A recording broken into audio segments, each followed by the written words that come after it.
Who are the homeless? Is it just those without a roof over their heads?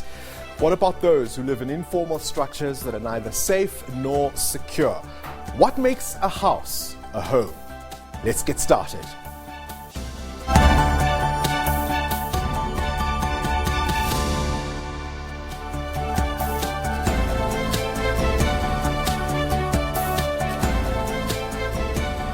And a very good evening and welcome to the Democracy Gauge. I'm Bongani Bingwa. Listen, winter has set in.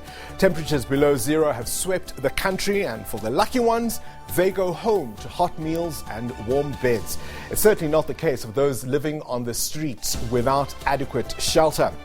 Enter the Good Samaritans, who are able to provide meals through soup kitchens or donate a few blankets here and there. But those are stopgap measures only for the moment.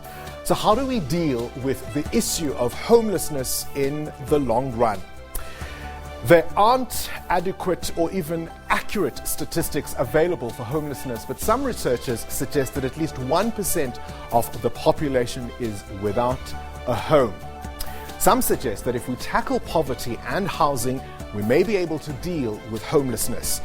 Better pay and secure jobs could assist in some people transitioning out of this state. However, it's easier said than done. Other factors that could contribute to homelessness include social disintegration, addiction to substance abuse, and all kinds of other social ills. So, on our poll question tonight, is enough being done to address the plight of the homelessness in South Africa? You can choose from our three colors. Green is for yes, yellow is for maybe, and of course red is for no. You can interact with our poll topic on Facebook and Twitter, remembering to use the hashtag SABCDG25 and hashtag SABC News. You can also send us your WhatsApp videos to 065-862-4548. Now, our producer Lindiwe Mabena spoke to a few homeless people in Johannesburg. Here's her report. I come here to Johannesburg to look the job, security job. And did you find it? No. Then I lost my particulars, 2014.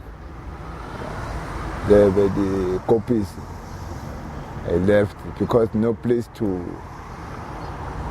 sleep here, to hide. I get here at the time my mother and my father divorced. So I came up with my mother from Cape Town to here, live with my grandmother until she passed on. And finally, when my mother also passed on, family wasn't quite friendly with me, so I decided to go on the streets with friends, and then I ended up really on the streets, living on the streets since I think it was 93. Elvis and Quentin are just two of the estimated 200,000 homeless people living in South Africa. High unemployment, domestic abuse, addiction, and a quest for freedom are some of the reasons that are cited for this growing global problem. Quentin and Elvis live with a group of friends. They work as security guards, earning between 30 to 40 rand per day on good days. They have to move from place to place as building owners chase them away. 50-year-old Quentin says life on the streets is a living hell. It's totally not safe on the street. Because sometimes you find out the guys have arguments among each other. Then somebody will threaten you, yeah, I'm going to get you when you sleep and whatever. See, sometimes some of the guys step each other in their sleep, so burn each other, you understand? But so you don't actually sleep weekends. You like one eye open, one eye closed. Quentin says although some of them vote, they feel invisible and not recognized as South African citizens. Even people that passing up and down the road, people sitting in buses, they look at us with other intentions, and the way you can see on their faces, it's like we are dirt or rubbish or something, you understand? Which also trigger our emotions. Although we are on the street, I think we're also human beings, and we need to be treated like human beings. Quentin says his faith in God has kept him and his friends going. Although his future seems bleak, he hasn't lost hope. I know even God can change everything. If I just can have the opportunity to be myself, to practice my skills, maybe into a business, and to live an ordinary life like anybody else, understand? Quintin hopes that one day he makes a living on his tailoring, drawing and haircutting skills. Lindio Mapena, SABC News, Johannesburg. Well, let's have a conversation now with Wayne Rankin, who is a project coordinator at the Tshwane Leadership Foundation, also the secretary of the South African National Network on Street Homelessness. Wayne, of course, is in our Pretoria studios. Wayne, a very good evening to you. Let me start by asking you this question. According to the organization Rise Up, about 400 unidentified bodies enter our mortuaries every single day. Who are these people? Good evening, Bongani, and thank you for having me. It's not very clear if the people that they speak about are homeless. We know that there are many people who pass away on the street. There are many people who are unidentified, especially on the streets. But if that's all homeless people, I'm not sure. I don't think that is an accurate number or accurate conclusion to take, that to say there's 400 unidentified people who enter mortuaries on a daily basis might be homeless people. But let's talk then about the homeless. I mean, what are the factors that give rise to this problem? So it's a bunch of factors. There's not just one side, and I think what people try to do many times is to reduce it to a single element. So people would want to reduce it to either substance use, people want to reduce it to crime elements, or we are easily to say it's people that are just lazy or people that are not fit to fit into their families. But one of the big issues is a social thing, that we see that there is a breakdown in the extended family. We see this through the rise and the increase of older homeless people, especially here in Tshwane, because that tells us something that about the family breakdown. Then you have the issue of economic factors, that people come to cities, people come to metropolitan areas in seeking employment. And many times we have the idea that Pretoria, Joburg, Gauteng, some places like Cape Town, is places sometimes of milk and honey, and with the hope that you can find employment there. And then once you get to the city, with the realization that it is not the same. Then we have issues of chronic mental illness, because we don't have proper structures in terms of dealing with mental illnesses, especially in rural areas, and then people come to the city seeking support, and then they struggle to access services, whether it's for just mental health services or services in terms of healthcare, which they end up on the street. We see also an issue of housing, that that housing plays a critical part in contributing to homelessness, that they are not really affordable and adequate housing close to work opportunities.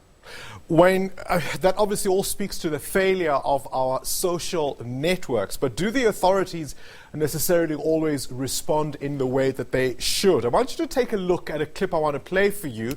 Our sister program, The Full View, dealt with this issue a couple of weeks ago, and the anchor, Stephen Curtis, asked the JMPD, for example, about their policy of burning blankets belonging to the homeless. Take a look at their response.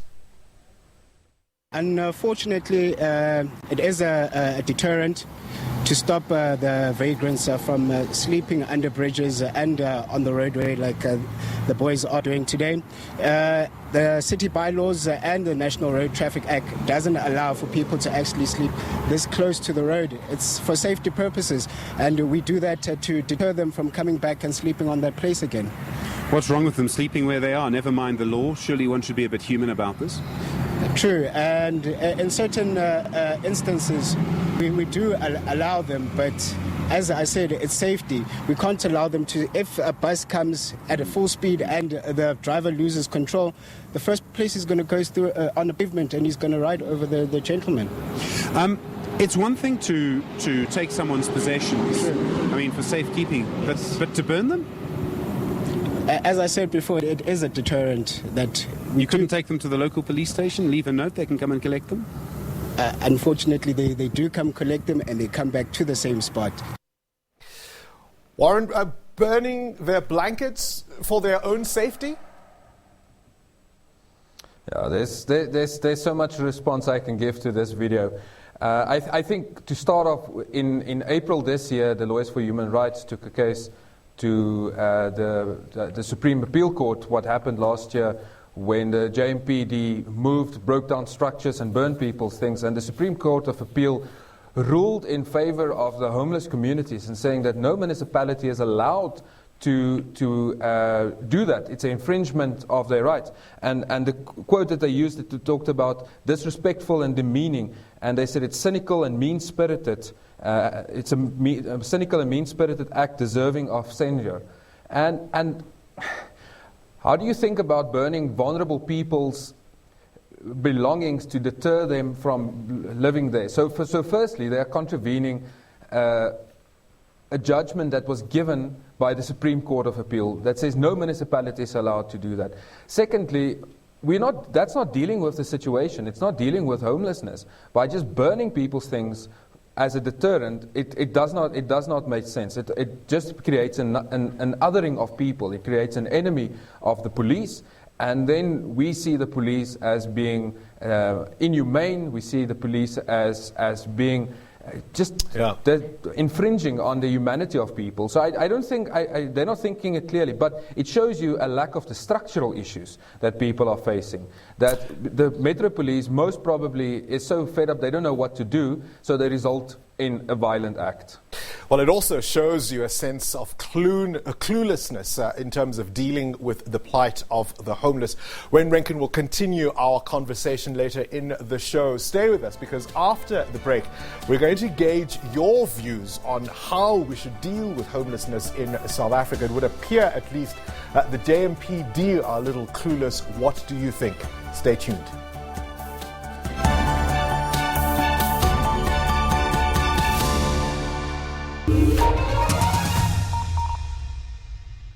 For years, you've seen South Africans all over the country saving on their car insurance with Outsurance. Well, now, if you save with Outsurance, you could win big and star in your own ad. So I'm sure there's people who are looking at this right now and thinking, I want to be like that lady. Sure. I want to switch and save. What advice would you give me? Well, now it is 2019, so I don't think people should delay. Make it count. It's never too late. You know, it is 20 my time, you know? Oh, is it your time? Yeah. Oh, it's your time, girl. Yeah, it's my time. It's your time, girl. Yes. Say it with me now. It's my time. My time. It's your time. Yes. It's your time. My time is your time. Get a quote and save, and you'll go into a lucky draw to be one lucky saver every month to win 25,000 Rand and 25,000 Rand for charity. SMS SAVE to 34473 and get ready to save and win. Yeah, when I think of the amount of money that I'm going to save over a year and even over 20 years, I should have changed long ago. Because 2019 is your time. I want to be a contender. With Outsurance, I am a contender. I don't know where that's from. Is it from The Godfather? I haven't seen The Godfather. It's never too late. Like switching over to Outsurance, it's never too late. Oh! Want to see what it's like to be in the driver's seat in your own ad? Yep, if you save, you'll not only stand a chance to win 25,000 Rand cash for you and 25,000 Rand for charity, but you'll star in your own ad. SMS SAVE to 34473 and get ready to save and win. My son, he's the cutest. So he'll see the ad and he'll go, Mama, Mama, sha.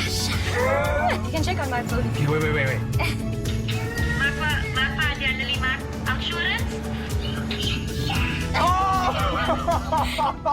Wait, you have to see this. Mapa, dia ada 5 Outsurance. Oh. First, you get a quote. Then, if you save, you enter online. Then, if you win, you get 25,000 Rand cash and 25,000 Rand to give to charity. Then you star in your own ad. It all starts with a quote. SMS SAVE to 34473 and get ready to save and win. Did you call Outsurance or did you send an SMS? I sent an SMS and then same day someone phoned me. I think his name was Kevin. It just goes to show how good Outsurance is that if you can still 2 years later know the guy's name who called you, Yeah. then you know you've done something well. What's your husband's name? I have a husband? No, it's Ross. It's Ross. That is going to make it onto the final end. You know it. Get a quote now. SMS SAVE to 34473. Call 08600 60000 or go to outsurance.co.za to enter. And get ready to save and win.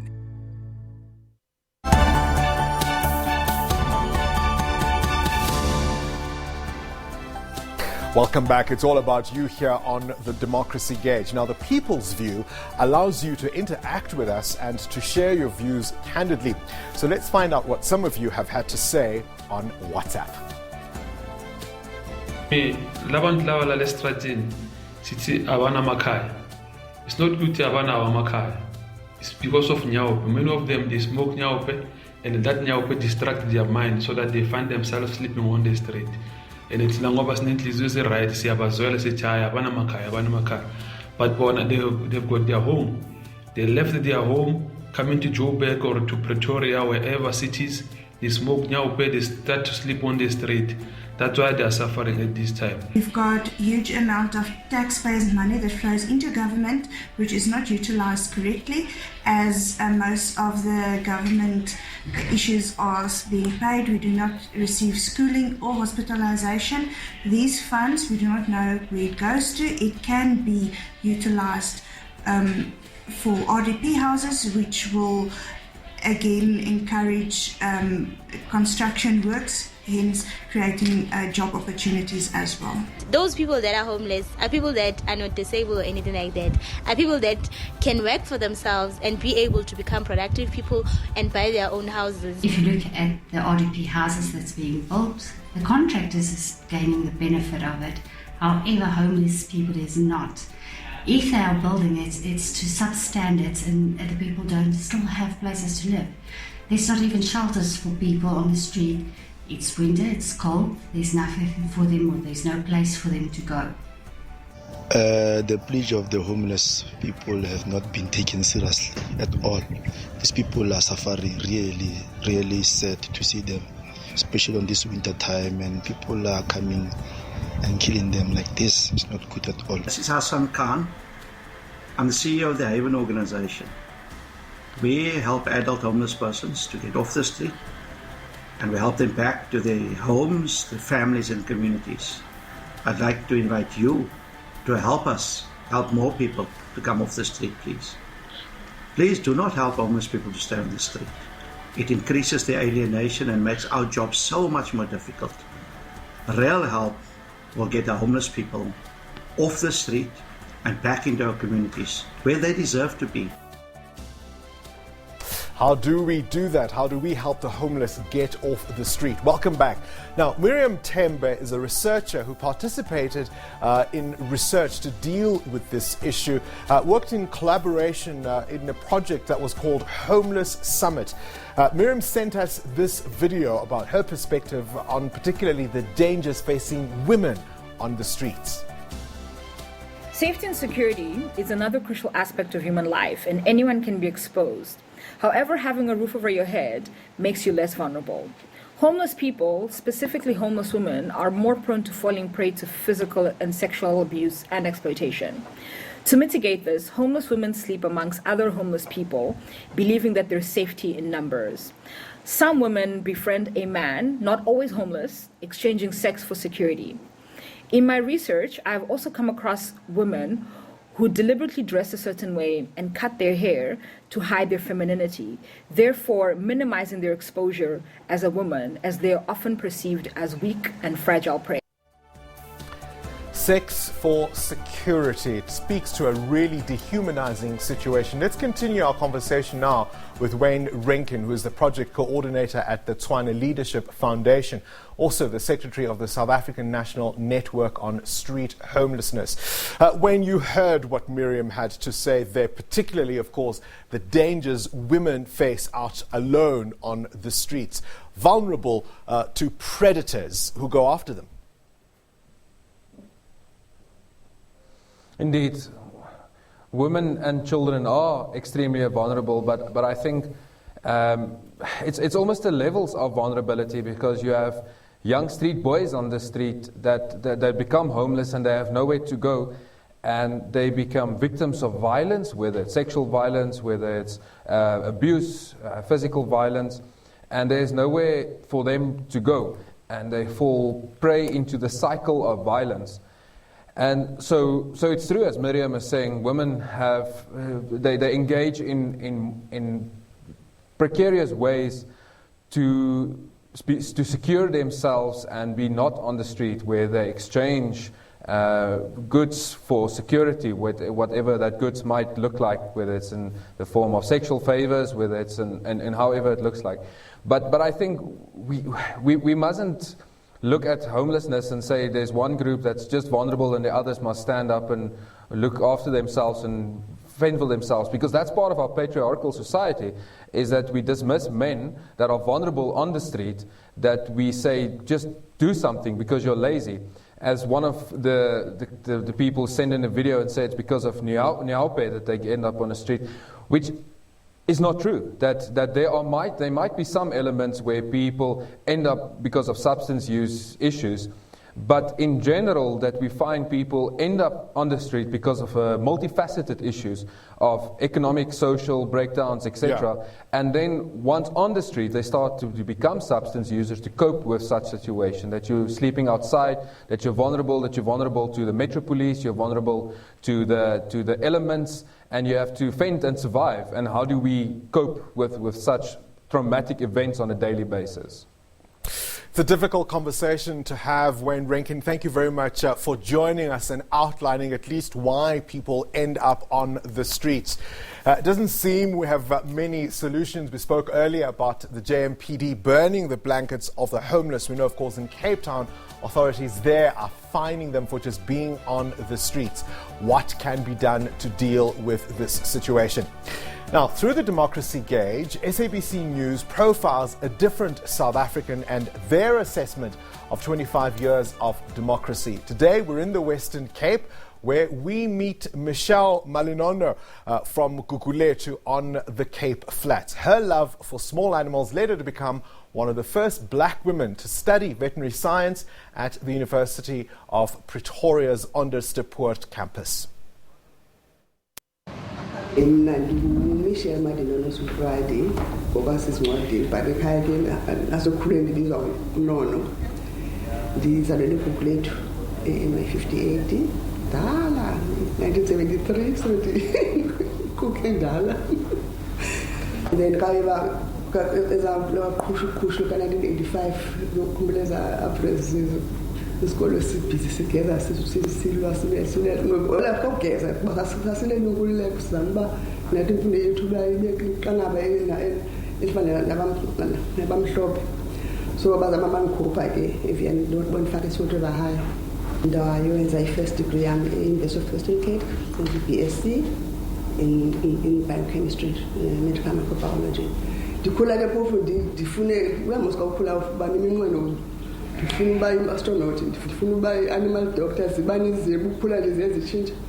But I've always had love yezilwanyana, ngifaka izilwanyana. Ndingathi uba kuthiwa yi-vet ke phofu ndihamba nje kuba ndifuna uqhela izilwanyana, which is izinja, ikati, ivundla zonke nje siziphilisa ke naxa sifuna i-operations zi-operate, siphamayeza xa sigula sele ziphile.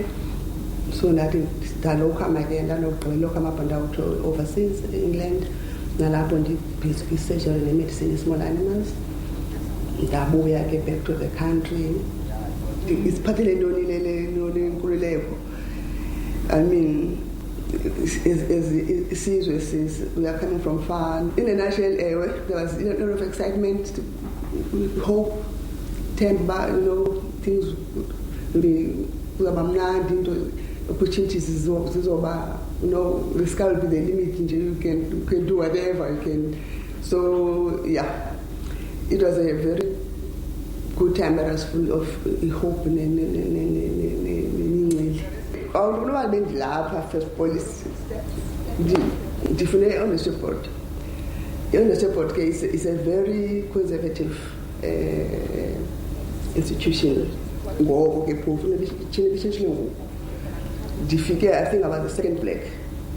So I think had it been not by these resident persons, I wouldn't even then everybody would be admitted on the support because definitely would have been definitely a wrong color. So I